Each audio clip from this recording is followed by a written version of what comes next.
오늘 우리는 사도행전 4장 말씀을 읽었습니다. 지난주에 읽은 말씀에서 바로 옆에 있는 말씀입니다. 세상이 참 정신없이들 돌아가죠. 그래서 부활절이 언제 있는지 벌써 아마득한데요.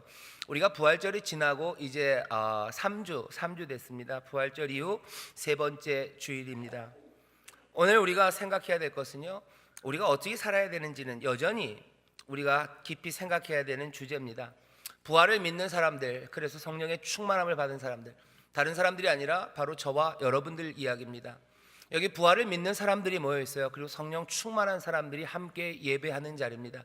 이곳은 하나님의 영 안에서 예수 그리스도를 믿는 이들이 성령의 충만한 가운데 하나님을 예배하는 복된 자리고, 세상에서는 찾아볼 수 없는 귀하고 아름다운 자리입니다.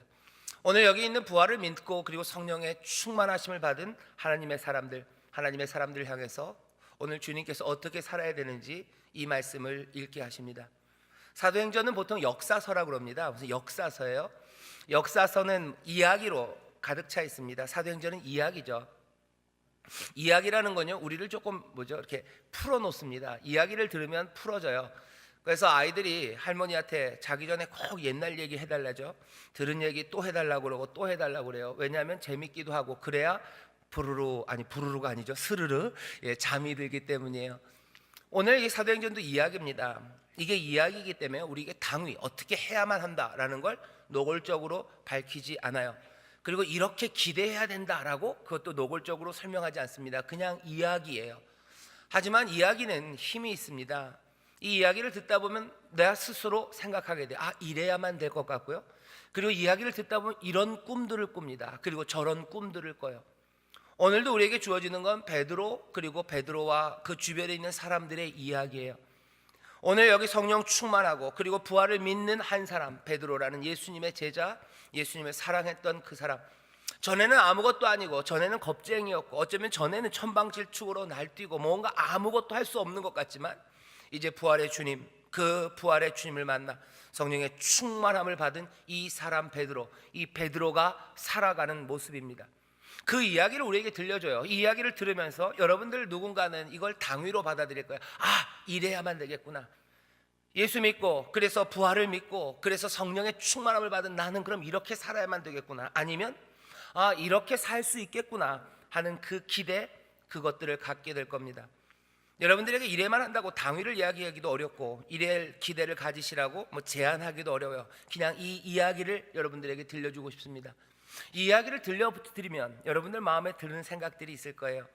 오늘 이 말씀이 우리에게 주는 모습은요, 그림은 이런 그림입니다. 오늘 설교의 제목이에요. 세상을 짜증나게도 하고 춤추게도 하는 사람들입니다. 오늘 여기 베드로가 그런 사람입니다.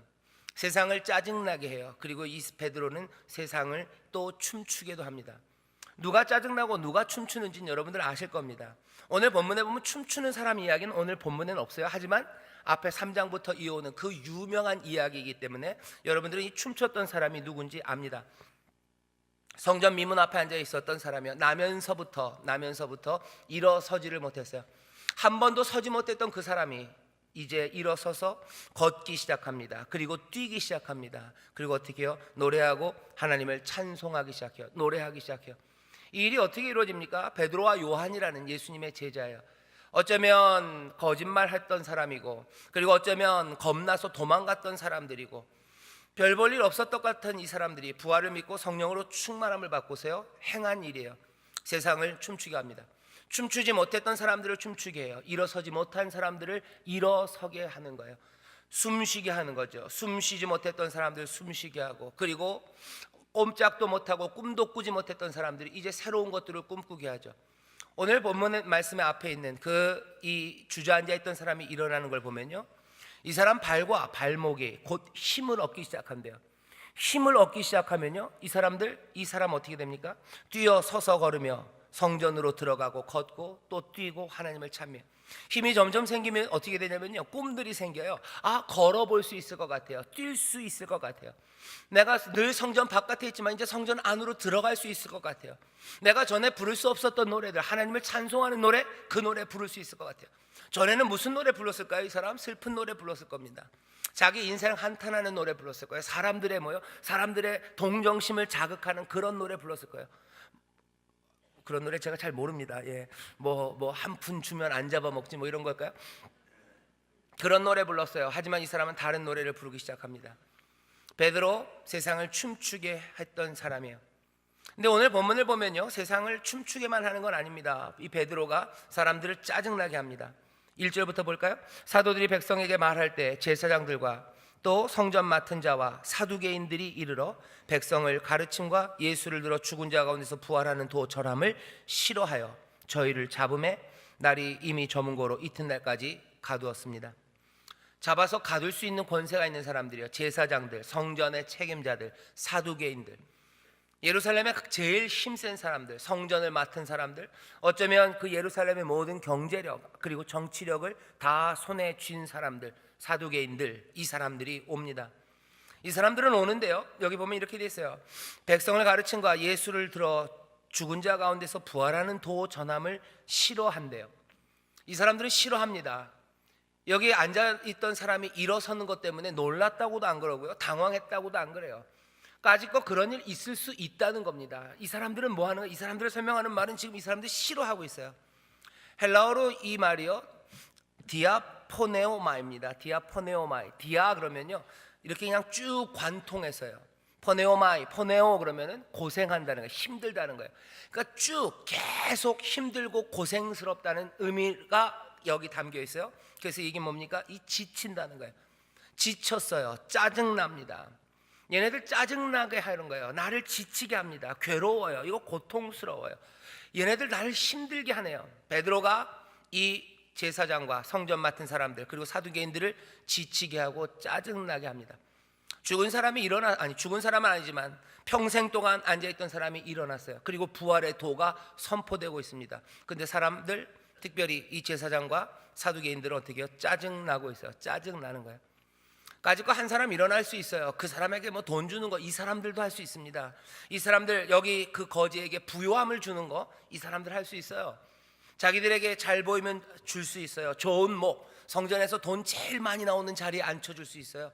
다른 사람들은 몽땅 다 쫓아내고 너만 여기서 구걸해라 할 수 있는 사람들입니다. 제사장들과 성전의 책임 맡은 사람들, 사두개인들이에요. 이 사람들은 그 일들 할 수 있죠. 한 사람이 삶이 변하는 거 그거 얼마든지 그냥 용인할 수 있습니다. 하지만 이 사람들이 짜증나고 그리고 실증나고 디아포네오마이, 정말로 힘들어하는 건 다른 거 아니에요. 여기 사도 베드로가 예수의 들어 죽은 자 가운데서 부활하는 도, 그것들을 계속해서 말하기 때문입니다. 너무 힘들어요. 너무 힘들어요. 듣기가 싫습니다. 베드로는 지금 이 사람들을 짜증나게 만들고 있습니다. 짜증나니까 이 사람들이 한 일은 힘이 많아서 이 사람들의 입을 막고자 하는 거죠. 입을 막기 위해서 가둬 놓습니다. 가둬 놓아요. 그리고 그 다음 날이 돼서 이 사람들을, 이 베드로를 불러냅니다. 그리고 재판을 하는 거죠. 대제사장이 모였어요. 그리고 그 가족들이 모였어요. 관원과 장로, 서기관들이 다 예루살렘에 모입니다. 이 얘기는 예루살렘에서 몽땅 힘 있는 사람들은 다 모였어요. 이것들을 전문 용어로는 산헤드린이라고 합니다. 베드로를 지금 재판하겠다는 거예요. 재판하면서 묻는 질문이 묘합니다. 뭐라고 묻냐면 이렇게 물어봐요. 너 도대체 너희는 무슨 권세와 네 이름으로 이 일을 행하느냐? 넌 무슨 권세, 무슨 이름으로 이 일을 행하냐? 이 일은 이 일을 뭘 믿고 이 일을 하는 거냐라고 물어봐요. 보통 여러분들이 재판장에 가보신 적이, 재판장에 많이들 안 가보시죠. 하지만 여러분들 아실 거예요. 죄를 물을 때는요, 이렇게 애매하게 이 일이라고 물어보지 않아요. 뭐 범죄 증거 목록, 범죄 목록 그래가지고 구체적으로 하나씩 다 따로따로입니다. 요즘 우리 뭐 뉴스에 계속 재판 이야기가 많이 나와서 박근혜 전 대통령께서 무슨 죄를 범했는지 범죄 목록이 나오죠. 뭐 1, 2, 3, 4 하나씩 뭐 10개, 12개 그 목록이 나옵니다. 근데 이 사람들은 그렇게 물어보지 않아요. 뭐라고 물어봅니까? 이 일이라고만 얘기해요. 이 일. 넌 도대체 이 일을 무슨 권세로 한 거냐라고만 물어봐요. 이 얘기는 무슨 얘기입니까? 이 사람들은 이 일에 대해서 말하기도 싫어요. 짜증나는 거예요. 짜증납니다. 싫습니다. 그러면요, 입에 담지 못합니다. 여러분들 누가복음, 이 사도행전을 누가가 썼는데요, 누가복음 10장에 보면 예수님께서 선한 사마리아인의 비유를 합니다. 제사장이 그냥 지나가요. 레위인이 그냥 지나가요. 그리고 사마리아인이 이 강도 만난 사람을 돕습니다. 그때 예수님이 그 사람에게 물어요. 자, 이 이야기를 들었는데 누가 이 강도 만난 사람의 이웃이냐라고 묻습니다. 그때 그 서기관이 대답하는 게요, 뭐라고 대답해요? 사마리아인입니다라고 대답 안 합니다. 그 말은 하기 싫은 거예요. 그러니까 대답은 자비를 베푼 자입니다 하고 그냥 넘어가 버려요. 말하기 싫어요. 여기 이 사람들이 얼마나 짜증났습니까? 그냥 그거 말하기도 싫어요. 이 일이 도대체 무슨 권세로 했냐고 애매하게 물어봅니다. 그러니 베드로가 대답해줘요. 베드로가 이때부터 놀리기 시작합니다. 이 사람들이 이 말을 입에다 끊기 싫어하는 걸 알아요. 부활의 도라는 말하기가 싫은 거예요. 부활, 다시 살아나는 거, 부활의 도, 사람들의 삶이 죽었다 살아나는 거, 뭔가 사람들이 컨트롤할 수 없고 어떻게 어쩔 줄 모를 수, 어떻게 감당하고 이해 못하는 능력이 우리 가운데서 역사하고, 그런 부활 입에도 담기 싫어하는 거예요. 삶이 바뀌는 거, 이 사람이 어떻게 되냐, 그렇게 묻기 싫은 거예요. 예수의 이름을 말하기 싫어요. 그거 부활이라는 거 말하기 싫습니다. 그러니 이 일이라고 얘기해요. 그때부터 이 베드로는요, 이 사람들, 이 짜증난 대제사장들과 사두개인들, 이 사람들의 마음을 알아보기 시작합니다. 그리고 어떻게 해요? 또 짜증나게 만드는 거예요. 어떻게 짜증나게 만들어요? 놀리기 시작하는 거죠. 너네들이 묻는 게 이 일이라고 왜 묻냐는 거예요. 왜 이 일이라고 묻지? 니네들이 묻는 게 이거니? 라고 얘기하면서 대답을 합니다. 사도들 가운데 세우고 묻되 너희가 무슨 권세와 네 이름으로 이 일을 행하였느냐. 이에 베드로가 성령이 충만하여 가로되 백성의 관원과 장로들아, 만일 이 병인에게 행한 착한 일에 대하여 이 사람이 어떻게 구원을 얻었냐고 오늘 우리에게 질문하면, 너네들이 질문이 이 일이라고 얘기하네. 나쁜 일이라고도 못하고 부활이라고도 못하고 사람을 낫게 한 거라고도 못하고 아무 말도 못하고 그냥 이 일이라고 얘기하네. 내가 말해줄까? 너희들이 말하는 그 질문이 이 일이냐? 우리가 한 착한 일에 대해서 묻는 거냐? 라고 지금 놀리고 있어요. 놀립니다. 착한 일? 너네들 지금 우리가 한 착한 일에 대해서 묻는 거지? 또 얘기합니다. 이 착한 일, 이것도 다른 것도 아니고 뭐라고 얘기해요? 이거 착한 일이고 이거 이 사람이 구원받은 일이지, 이 사람이 나음받은 일, 너 그거 물어보는 거지. 이 사람이 구원받고 나음 얻고 이 삶이 회복된 이 착한 일에 대해서 묻는 거냐? 그러면 대답해 주마요. 너희들이 입에 담기 싫었던 그 말 해주겠다는 거야. 뭐라고요? 너희와 모든 이스라엘 백성들은 알아라. 이제 얘기합니다. 너희가 십자가에 못 박고 하나님이 죽은 자 가운데 살리신 다른 사람 아니라 나사렛 예수라는 거예요. 예루살렘의 선생의 제자, 좋은 대학 나온 예수 아니고, 너네들이 그렇게 얕잡아보고 아무것도 아니라고 생각해서 그냥 집어 던지고 그냥 짓밟고 침밟고 그냥 돌에다가 내리쳐도 됐다고 생각했던 나사렛 사람 예수 그리스도, 너네들 그 예수 그리스도에 관한 그 이야기인데 그거 듣고 싶다는 거지. 얘기하는 거예요. 이 사람이 어떻게 났는지 알고 싶어? 알아라. 너희가 십자가에 못 박고, 그죠? 하지만 하나님은 죽은 자 가운데서 살리신 나사렛 예수 그리스도라는 거예요. 너희는 죽였으나, 아무것도 아닌 것처럼 죽였으나 하나님은 살리신 나사렛 예수 그리스도, 바로 그 이름이, 예수 그리스도의 이름으로 이 사람이 건강하게 회복돼서 너희 앞에 지금 섰다. 이거 말고 이거 알고 싶은 거냐라고 대답하는 거예요. 묻는 사람이 얼마나 짜증나겠습니까? 미워요. 그냥 대답하면 되는 거죠. 무슨 권세로 얘기하냐? 저희가 무슨 권세는 무슨 권세가 있습니까? 어쩌다 보니까 이렇게. 아마 그런 대답을 기대했는지도 몰라요. 아니면 그냥 조용히 그냥 예수님, 우리 선생님 이름으로, 그렇게 얘기하지 않습니다. 우리의 선생님이라고 얘기하지 않아요. 나사렛 예수 그리스도예요. 그냥 나사렛 예수 그리스도가 아니에요. 너희는 죽였고 그리고 하나님은 살리시니, 너희가 죽였으니 잘못했다도 아니에요. 너희는 죽였고 하나님이 살리셨다는 거야. 그 너희들의 잘못이 얼마나 크냐는 거죠. 너희들의 판단이 얼마나 잘못됐냐. 너희는 죽였으나 하나님은 살리신 바로 그분이라는 거예요. 여기다 한마디 더 붙입니다. 이 예수는 너희 건축자들의 버린 돌로서 집 모퉁이의 머릿돌이 되었느니라. 시편을 인용하면서 얘기해. 너희들은 버렸지만 이제는 모퉁이 돌이 되었다. 너희들 큰 실수했다, 그 얘기하는 거예요. 이 일에 대해서 설명해보라고 그랬죠. 그런데 베드로는 점점 이야기가 길어집니다. 놀리기 시작하고 너희들 큰 실수했다. 그리고 다시 한번 알려줍니다. 12절이요. 다른 이로서는 구원을 얻을 수 없나니 천하 인간의 구원을 얻을 만한 다른 이름을 우리에게 주신 일이 뭐라고요? 없음이니라. 이 얘기까지 하는 거예요. 그러니 이 사람들 뭐라고 그래요? 입이 벙 찌는 거예요.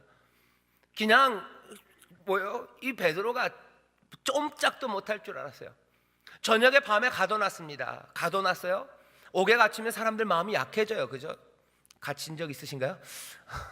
가끔가다 우리 교회 국내선교위원회에서 주일마다 유치장에 가셔서 같이 예배를 드립니다. 잡혀오신 분들이랑 예배를 드려요. 감사하죠. 거기에 갇힌 분들이 꽤나 많이, 어떤 분들은 그냥 저 벽 쪽에 붙어 있지만 그래도 가서 예배를 드리면 다 조금 모인대요. 그 복도 쪽으로 모여서 같이 예배 드리고 그렇게 한답니다. 감옥 갇혀 있는 건 사람을, 마음을 무너뜨려요. 무너지는 마음이에요. 이 사람들도 이 베드로와 요한을 거기다 가둬놨을 때는 마음이 무너졌을 거라고 생각했어요. 그리고 여기 뭐예요? 그냥 재판장 하나가 아니에요. 보면 이스라엘의 모든 재판장들이 다 나온 것 같아요. 관원들, 장로들, 서기관들, 예루살렘에 모였어요. 대제사장 안나스, 가야바, 요한, 알렉산더, 대제사장의 문중이 다 참여하여 사도들을 가운데 세우고 이 세팅을 얘기하는 겁니다. 이거 굉장히 억압적인 상황이라는 거예요. 예루살렘에 있는 모든 힘들이 다 모여 있어요. 그리고 거기 베드로와 요한이 거기 있는 거예요. 우리는 베드로가 어떤 사람인지 압니다. 전에 그 불 쬐고 있을 때 어린 여자 종이 너 말투가 예수의 사람, 그 동네 사람인 것 같은데, 예수와 함께 있는 거 내가 본 것 같은데, 그 말 나왔을 때 저주하며 떠나갔던 사람이에요. 요한 누군지 압니다. 그냥 옷도 제대로 못 입고 그냥 무서워서 도망갔던 사람이 요한입니다. 도망갔던 사람들, 겁쟁이들, 그 사람들이 조그만 여자 계집 종 앞에 있는 게 아니에요. 예루살렘의 모든 힘들이 모여있는 바로 그 한가운데 지금 서 있는 겁니다. 거기서 지금 하는 이야기예요. 어디선가 들어봤던 이야기예요. 누가복음 보면 예수님이 그러시죠. 너희들 나중에 사람들이 너희들 잡아갈 거다. 세상의 권세가 너희들을 앞에다 세워놓고 너희들에게 물을 거다. 너희들에게 물을 때 너희들 염려하지 말아라. 성령이 너희에게 무슨 말을 해야 될지, 어떤 지혜로운 말을 해야 될지 성령이 도우실 거다 얘기하셨어요. 바로 그 이야기예요. 베드로가 성령이 충만하여 가로되, 거기에는 세상의 능력이 충만한 곳이에요. 그죠? 세상의 권세가 충만한 예루살렘입니다. 하지만 세상의 권세가 충만한 그 한가운데 성령이 충만한 사람이 거기 지금 서 있어요. 그러며 말하기 시작합니다. 짓눌러서 꼼짝 못할 거라고 생각하고 빌빌거릴 거라고 생각하고 입 다물 거라고 생각했어요.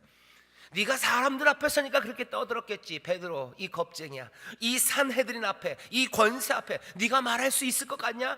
전에는 우리가 짜증났지만 어젯밤에는, 오늘은 이제 판이 바뀌었다는 거야. 오늘은 네가 괴로울 거다는 거야.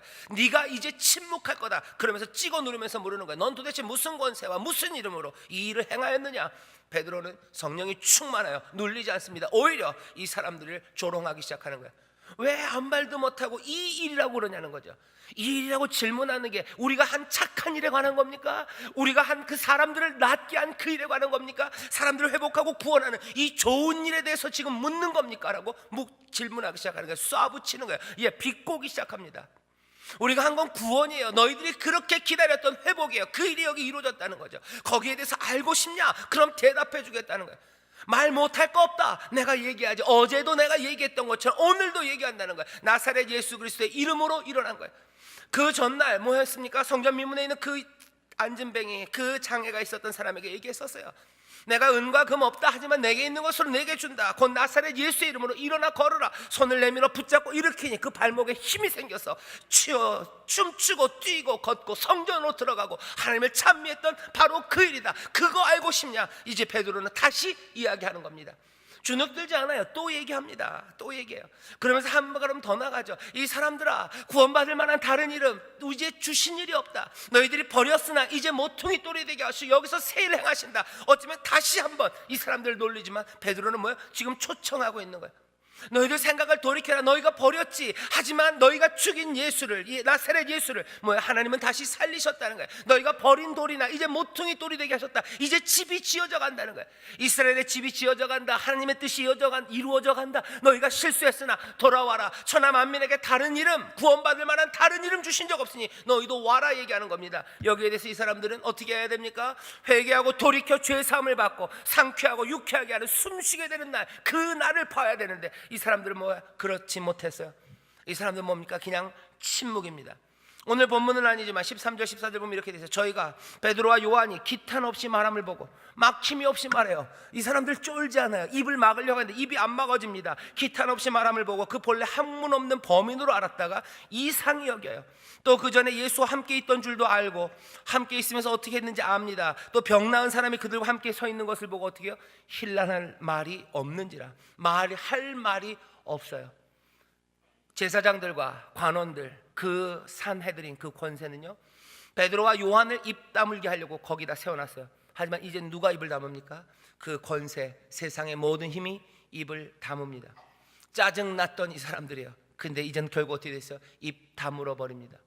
왜 이런 일이 일어납니까? 여기 그 한가운데 끊임없이 성령에 충만하여 부활의 말을 하고 부활의 행동을 하는 그 사람 베드로와 요한이 거기에 있어요. 오늘 우리는 이 말씀 앞에 서는 겁니다. 성령 충만하고 부활을 믿는 그 사람들은 어떻게 살아가는 걸까? 이 사람들의 삶의 모습은 뭘까 합니다. 처음 시작하면서 말씀드렸어요. 이게 당위 아니면 이렇게 하라는 기대, 뭐가 될지는 성령님이 인도하실 거예요, 이 말씀 가운데서. 하지만 분명한 건 이겁니다. 하나님의 사람들, 성령의 사람들, 부활을 믿는 사람들, 그 사람들의 부활을 믿는 행동들과 그리고 부활을 믿는 그 증거들, 그 말들은 적어도 멈춤이 없습니다. 성령이 충만하여 멈추지 않아요. 어떤 것도 이것을 찍어 누를 수 없습니다. 이렇게 살아가요. 그리고 이렇게 살아가는 삶은 어떤 결과를 나타냅니까? 세상을 짜증나게 하고요, 세상을 침묵하게 하는 일들이 있어요. 하지만 짜증나게만 하는 건 아니죠. 춤추게도 하고 믿음으로 나오게도 합니다.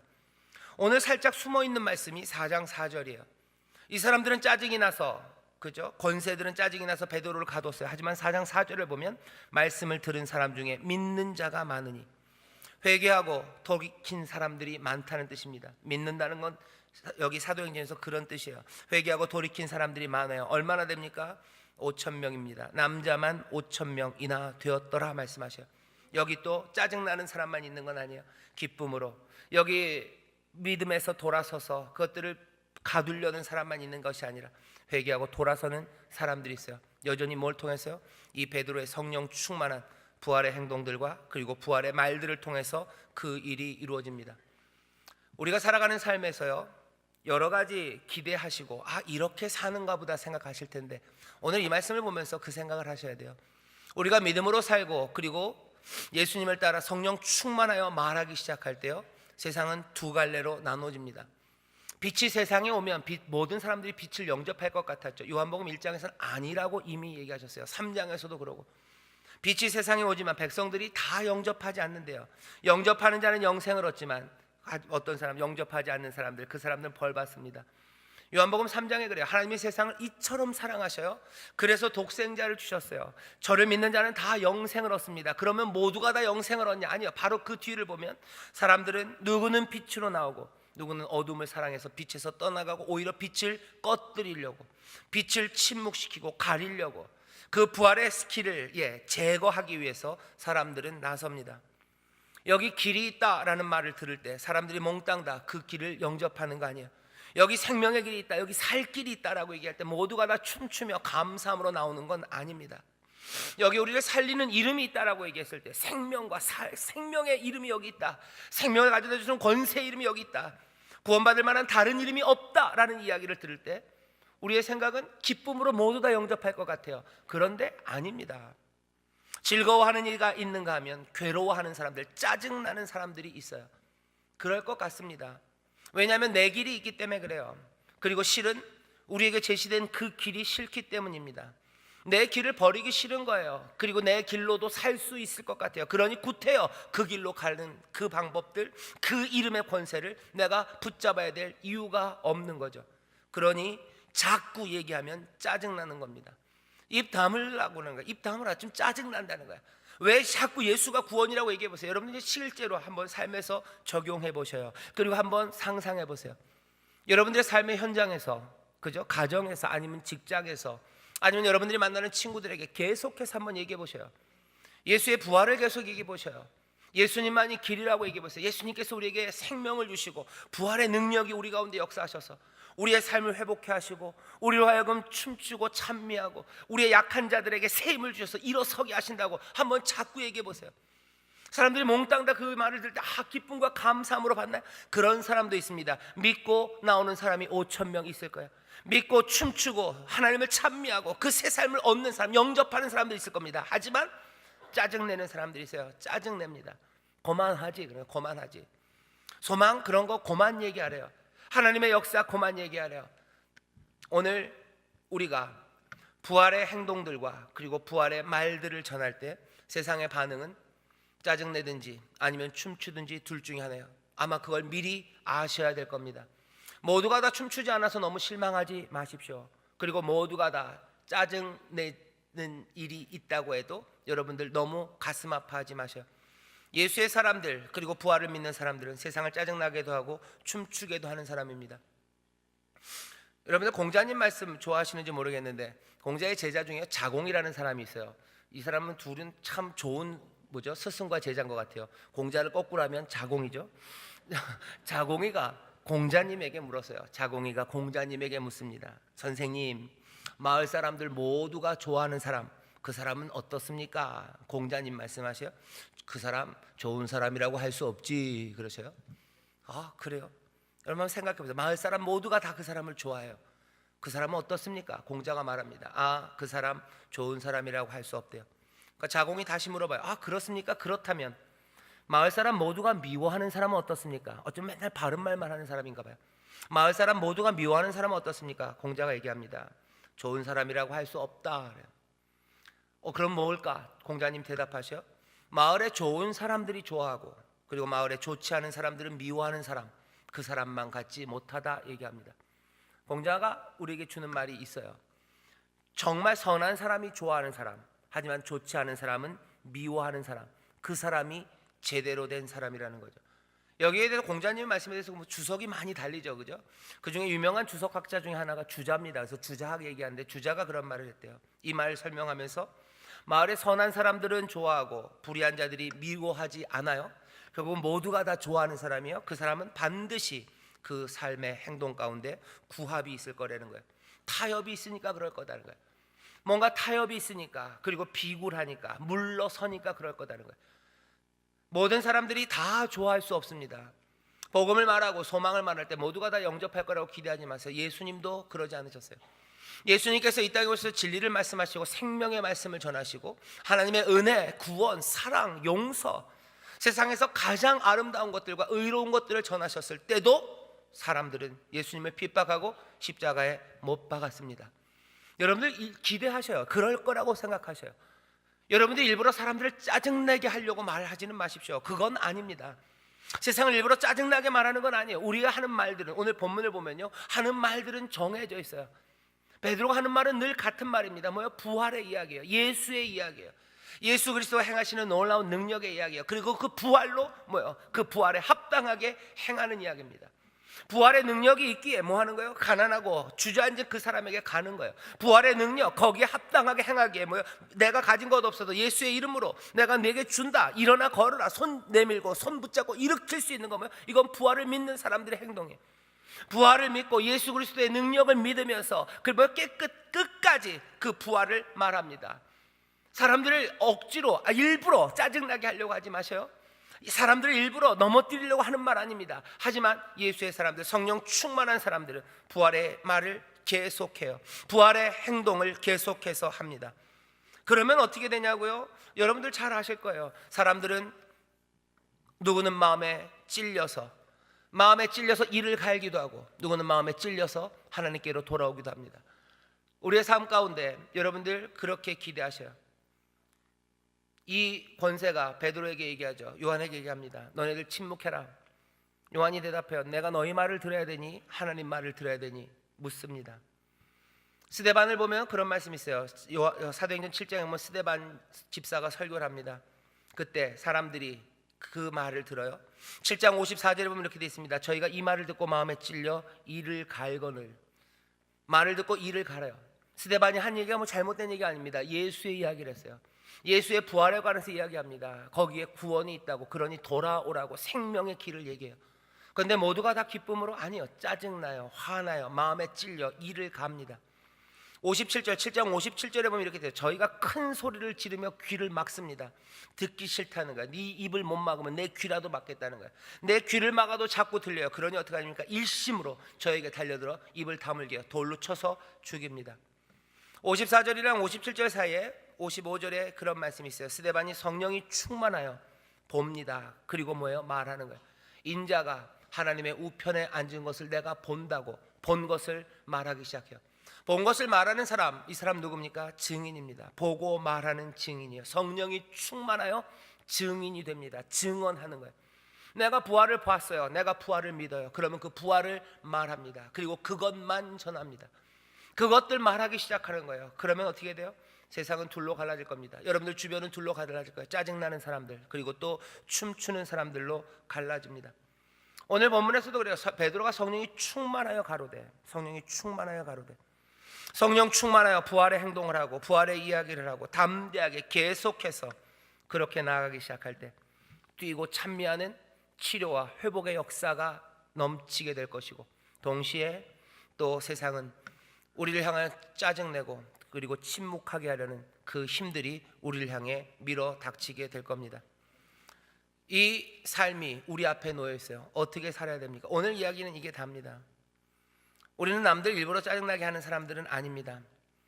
하지만 우리가 전해야 되는 말들은 분명히 오직 하나입니다. 구원의 이름 예수와 그리고 거기 합당한 부활의 행동들이에요. 이 말과 행동들을 끊임없이 해가셔요. 그래서 기대하는 건 성령 충만한 여러분들의 그 증거를 통해서 세상은 춤추는 이들과 그리고 짜증나고 그리고 침묵하는 이들로 갈리게 될 겁니다. 요한복음 3장에 보면 뭐래서 예수 그리스도가 이 땅에 오신 거 그거 자체가 심판이에요. 빛에 속한 자들은 빛으로, 어둠은 어둠으로 갈 거예요.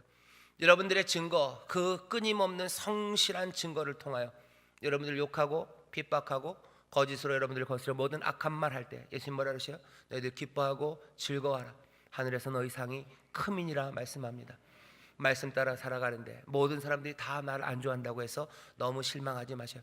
그 사람들 짜증 날 겁니다. 짜증을 여러분들한테 쏟아붓고 여러분들 입을 다물게 할 겁니다.